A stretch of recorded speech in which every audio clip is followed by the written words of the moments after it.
system proved remarkably adept at finding the necessary markers to follow the lane, even on poorly maintained rural roads, although it was not perfect. The car was confused by a twisty, hilly stretch of road, requiring the driver to take over at each crest.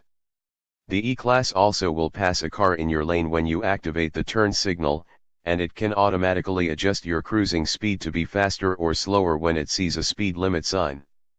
This last function proved to be the killer app of the E-Class. The self-driving system was easy to grow accustomed to and hard to give up. View 32 photos. When we turned off the auto steering system by a push of a dashboard-mounted button, we found the E-Class more engaging than we would have thought. On the same roads that flummoxed the computer, the E-Class showed that it had plenty of grip. We measured 0.90 G on our skid pad thanks to its optional staggered width 18-inch summer performance tires. Our test car was fitted with optional air springs, $1,900, which can be adjusted via the drive mode selector. Even when set to Sport or Sport Plus, body motions were considerable, especially fore and aft, yet well controlled. Fitted with these tires, at least, the E-Class is almost as easy to drive quickly as it is to drive autonomously. If the G-Wiz autonomous features define the E-Class approach to luxury, we wish similar attention had been paid to more traditional premium qualities.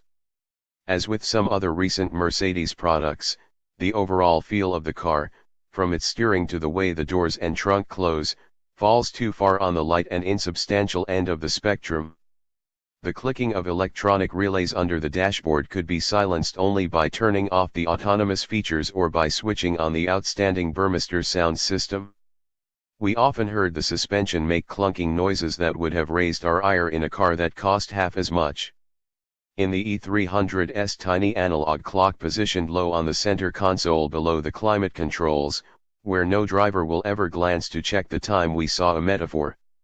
Just as that clock is entirely overwhelmed by the 12.3-inch widescreen display borrowed from the S-Class, the E-Class and perhaps the automobile itself has begun a process of diminution to the technology of the future.